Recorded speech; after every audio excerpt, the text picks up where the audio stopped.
Have opera companies applied 21st century ideas to their marketing platforms? Or are they hoping that what worked 30 years ago can still be applied to today's audience? Are they working very hard to diversify their audience? Or are they satisfied to let the chips fall where they may? Verismo Mag Editor-in-Chief Tanisha Mitchell and I discuss. Juicy interludes, not your typical opera podcast. It may not be for everyone, but it just may be for that very one. I'm your host, Angela Renée Simpson. So I was looking at the stats for opera's core audience, and it says it's the highest audience demographic that goes to opera, and this is 2021 as well. 78.6% white. Okay. 78.6% white.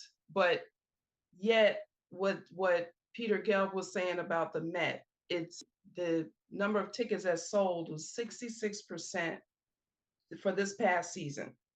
And the age has gone down from, I think he said in 2020 it was 50, that was like the median age. Now it's 44. So the next season is really, I think in general for the whole entire United States, the next season is really a test to see if they bring these new operas back. They are bringing them back. Are they going to sell? So my question is, do you think that opera needs to have a core audience in order to market to? And is it working? Okay. I was thinking about your question. Is their marketing working?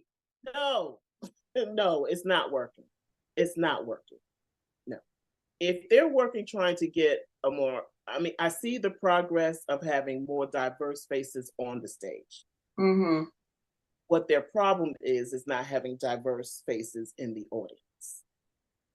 I can't speak for Chicago, right? I mean, I don't know their stats or San Francisco's stats regarding diversity in the audience. Mm-hmm. You gave me the Met because that's 78%. Okay, is white, and that means the 25% is people of color. Well, let me just double check, as they say. Okay, this is actually from the UK, and it was a study. It was basically a study on the opera company's ticketing, an international study. And the international study's conclusion said that, and I believe this is from 2021, 78% of ticket buyers were white. Okay. And that's internationally, or that's just in the UK? An international, it was a UK study, but it's an international look. Now, on the other end, if you look at like on Opera, hold on a second, Opera America, they did a flip study, and they did a study on the staff and who runs opera.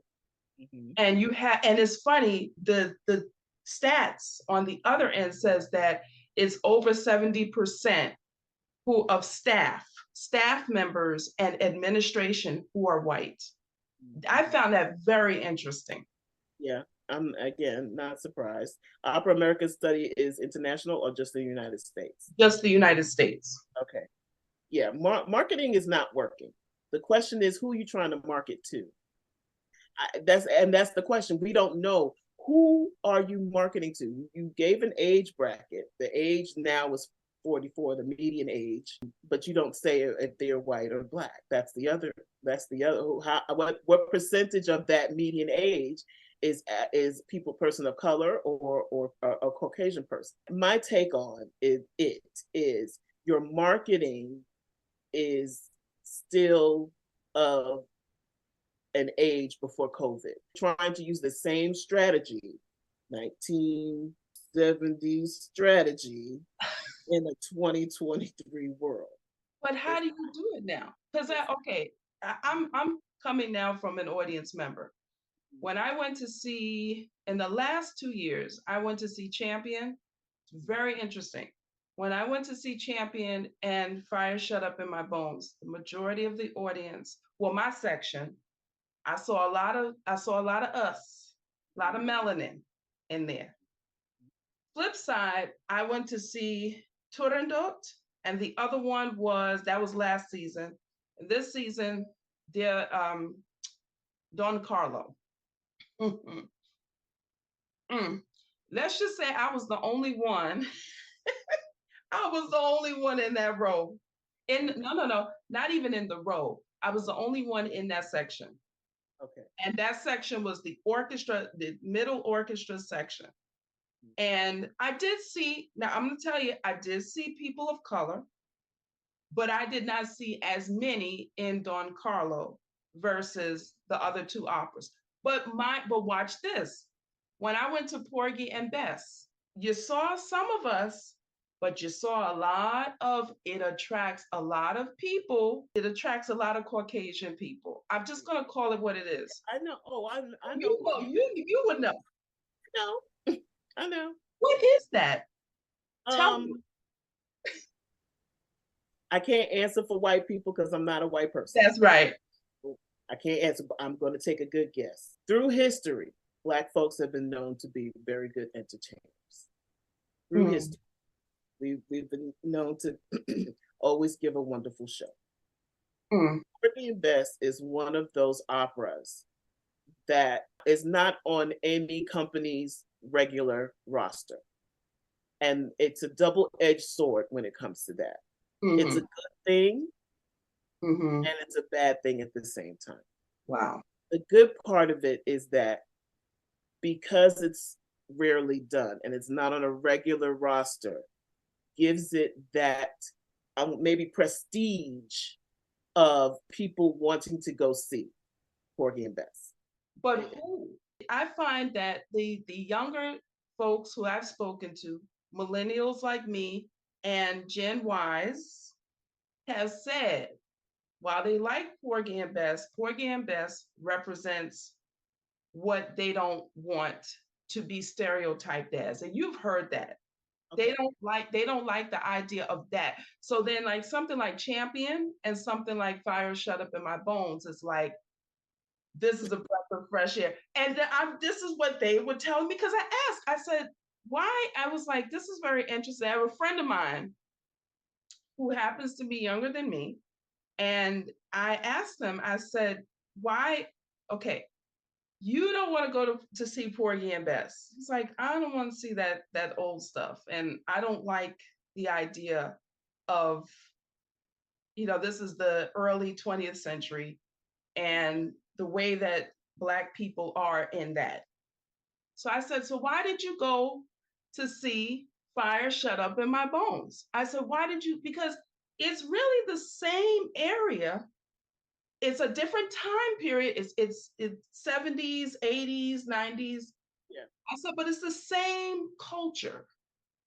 It's the same culture. What is the difference? Because a lot has not changed. And I don't know what it is. You think it was the step scene? Well, that within itself was its own entity, and we'll come back to that.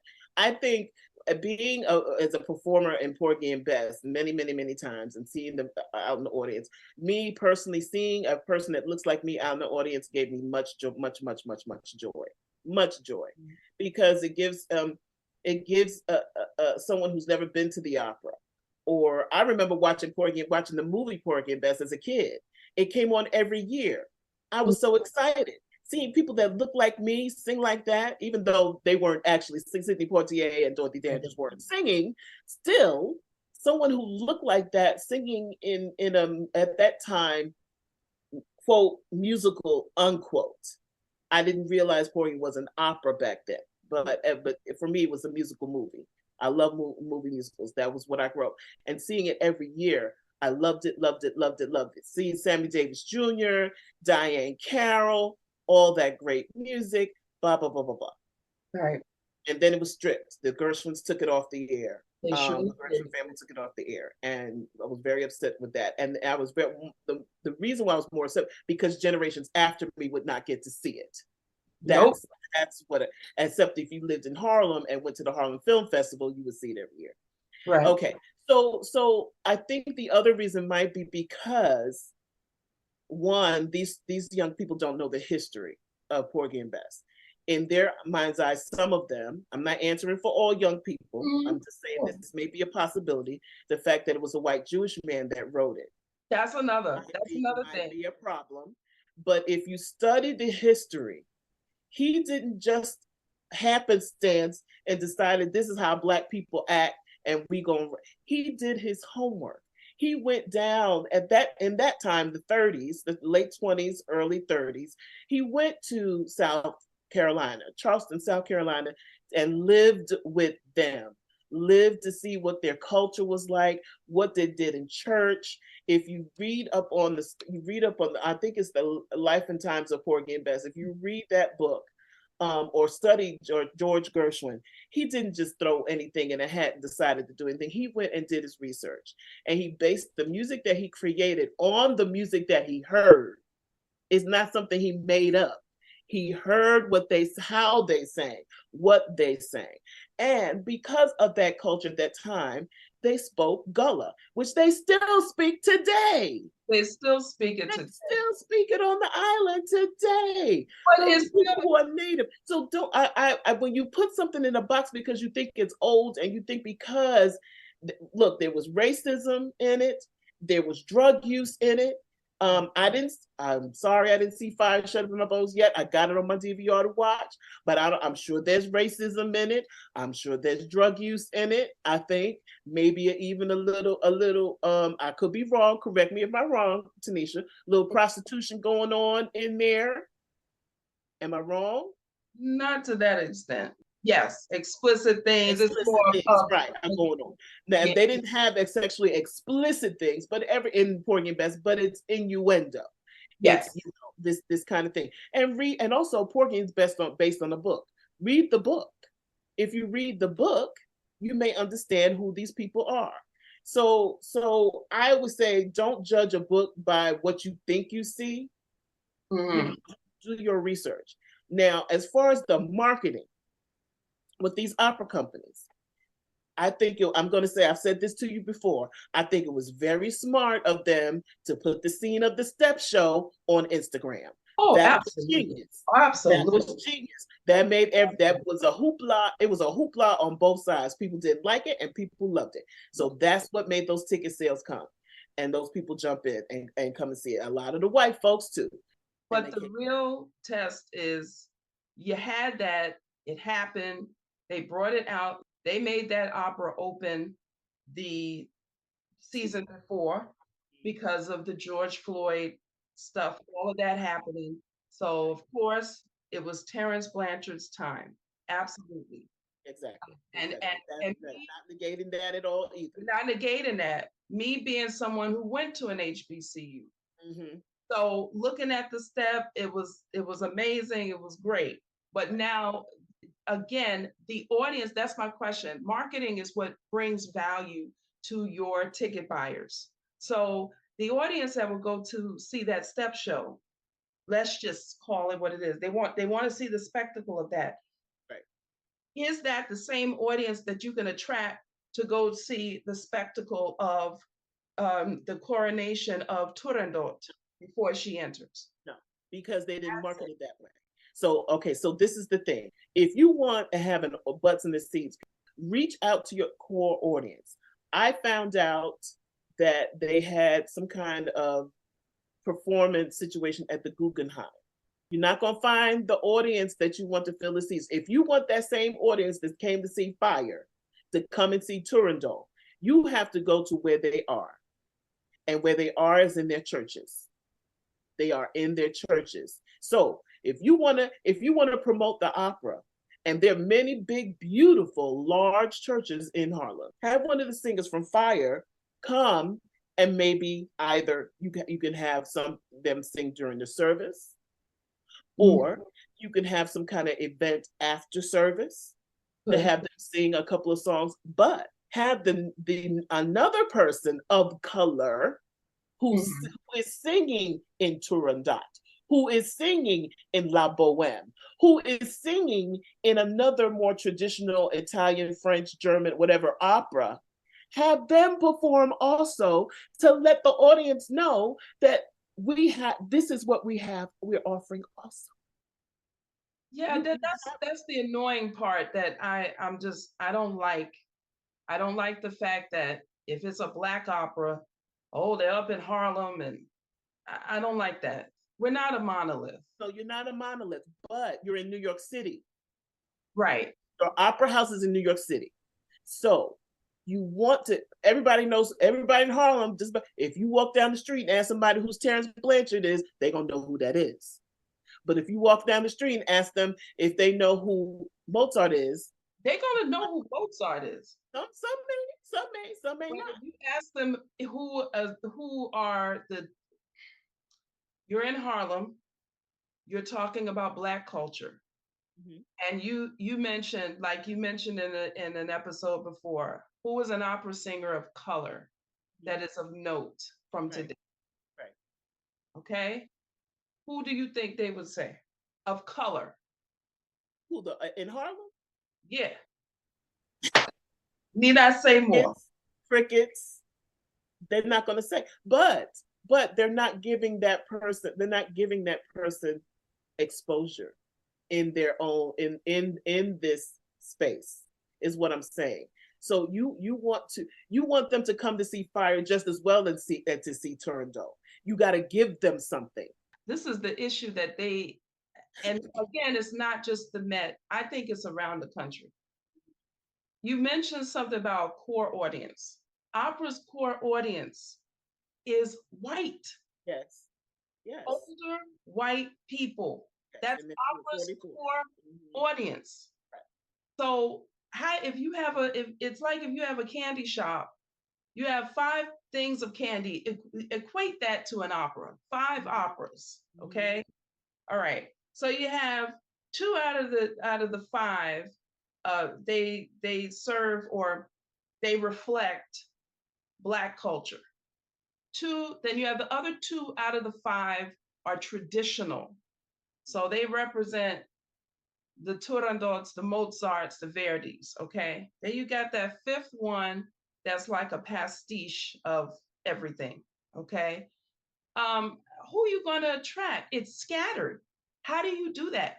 Can you have a successful opera company where you have a certain audience going to one opera and a certain audience going to another opera? That's the question. So you mean that, so you want it where, how do you have a successful company where you have 20 operas and you sell out at least 15? What does your marketing have to be like? That is the question in order to do that. To answer your question, in order to get those people who saw Fire, you had tremendous audience of African Americans or whomever, people of color, come see that production.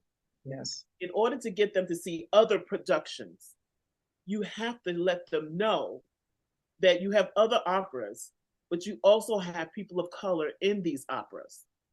For instance, LaTanya Moore was in Fire. Did anybody else know in their audience that she also sings Aida? You understand what I'm saying? In the program, I'm sure they did, but that program is not a medium. What kind of medium do you think would work? Because you need a medium. You need a media platform, something. Right. But what I'm saying is this. You have Fire in the same season and Aida in the same season.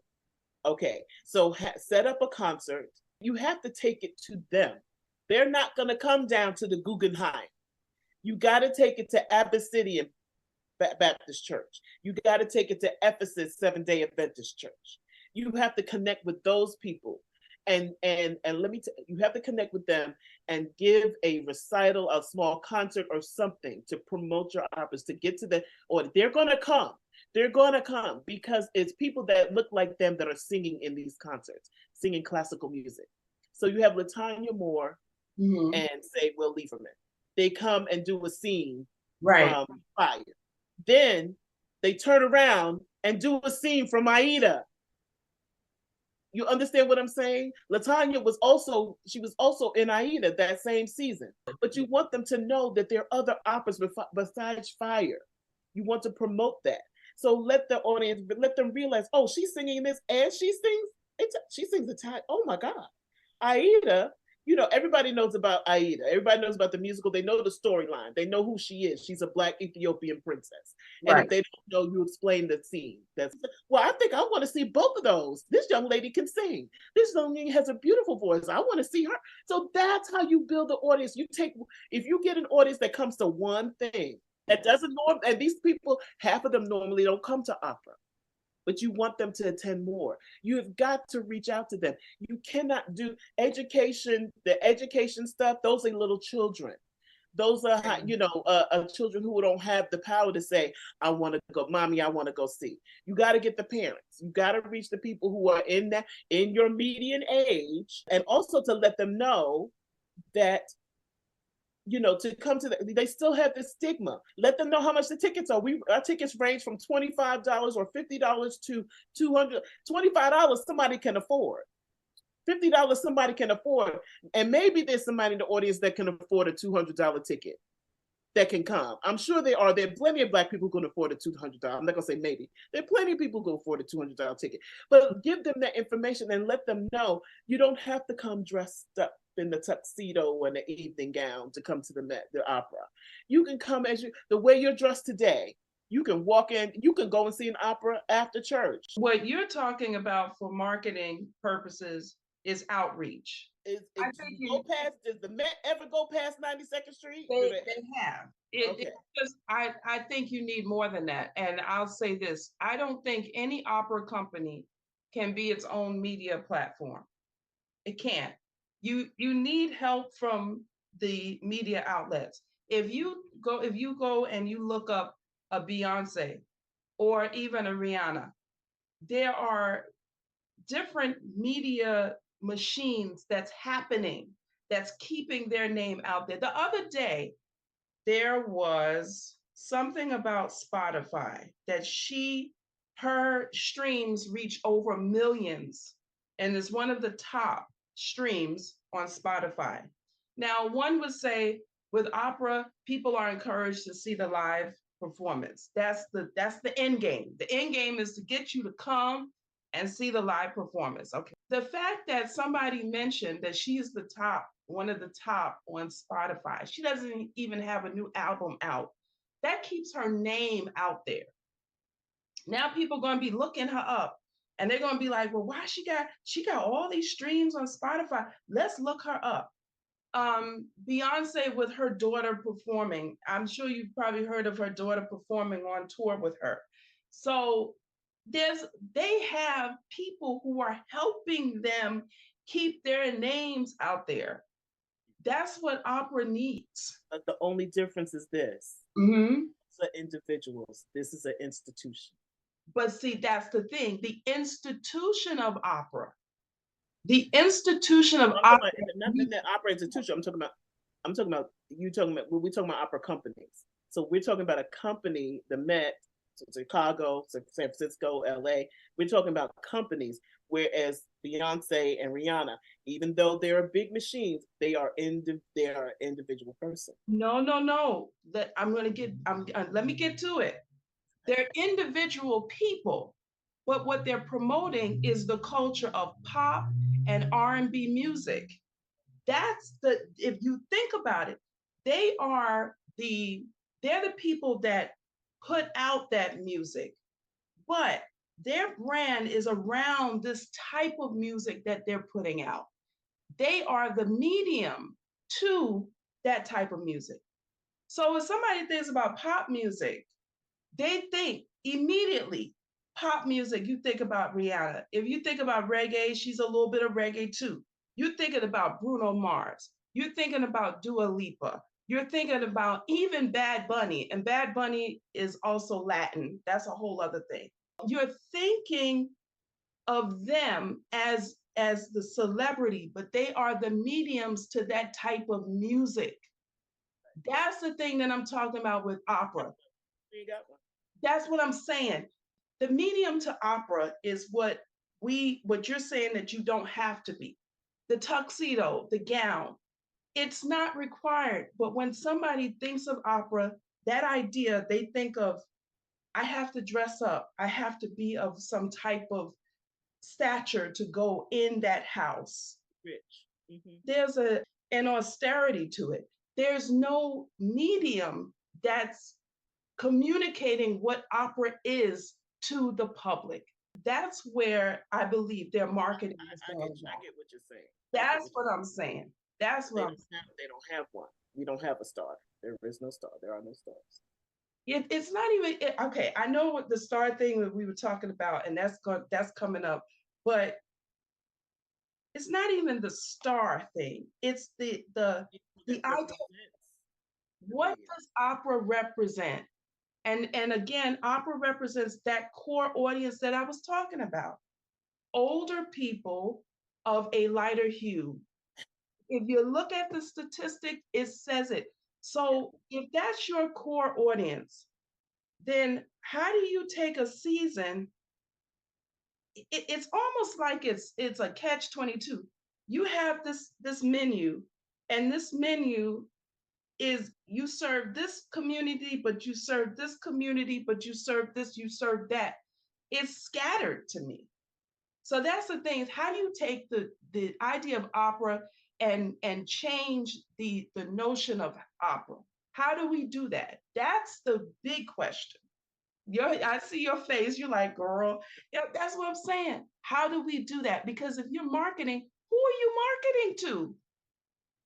You can't have a smorgasbord of everything. They're using this, but again, we go back to using the same marketing in this time. In the last 2 to 3 years, I've noticed a change in their social media, and they're having people following people throughout the day of the life of the diva. I know what you think about that. And what's in their bag and stage. I hate stage. It's look.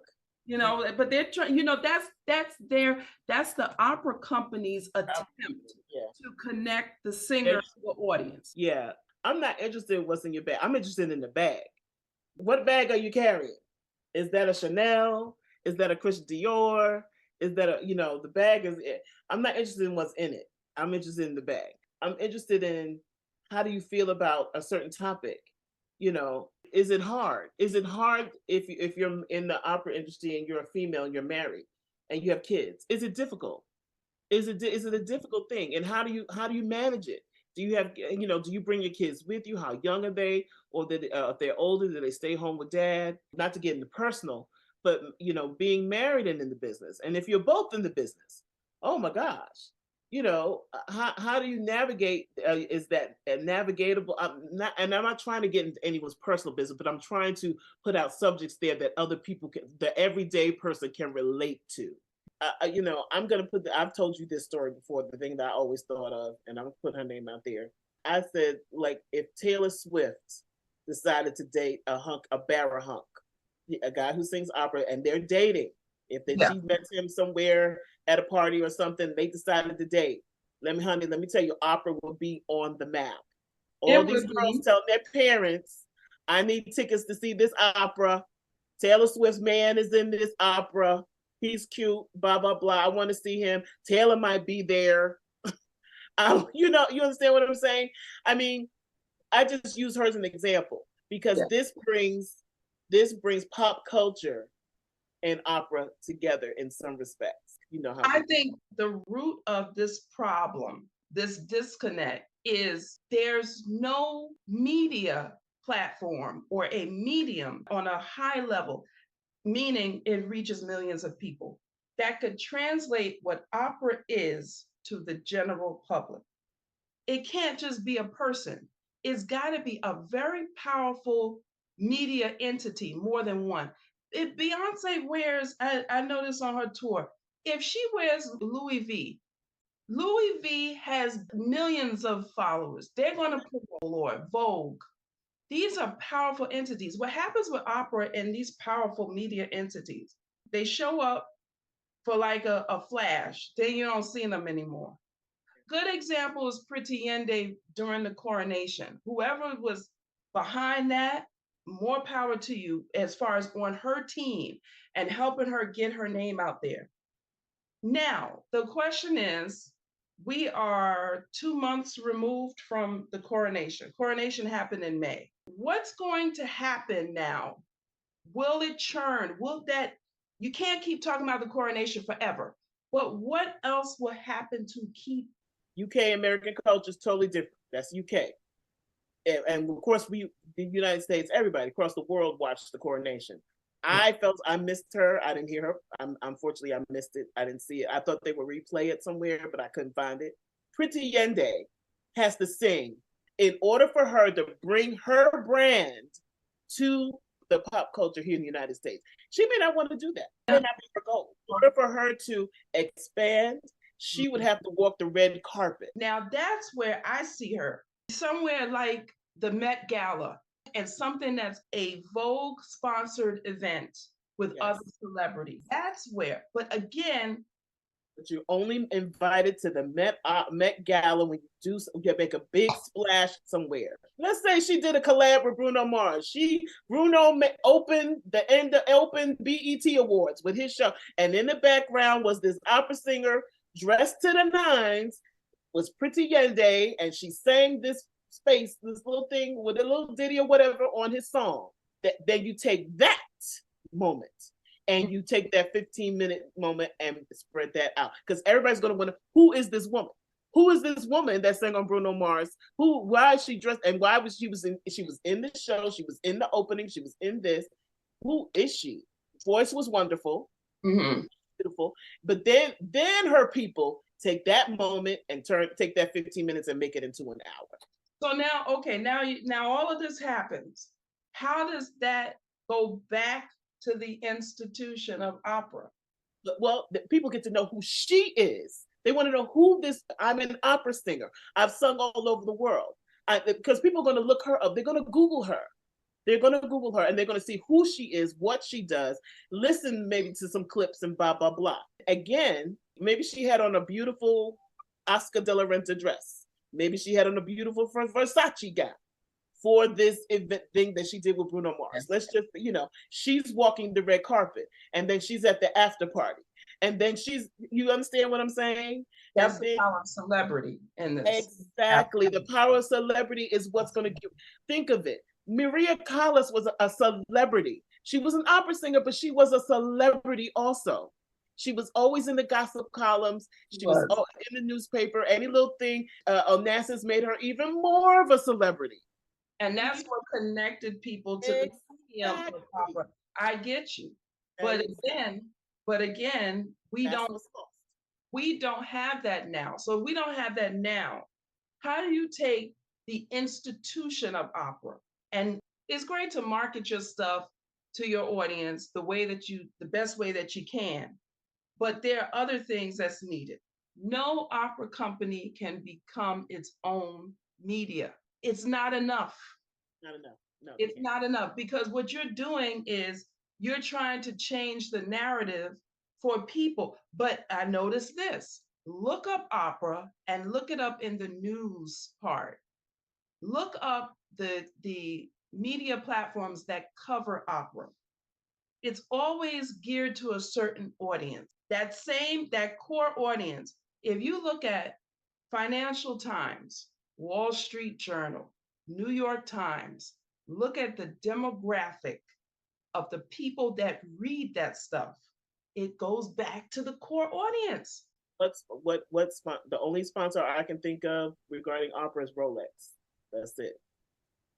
I see Rolex ads have opera singers wearing their watches in the ads, and but not only opera singers wear Rolex, but those ads are only in Met programs, Town and Country.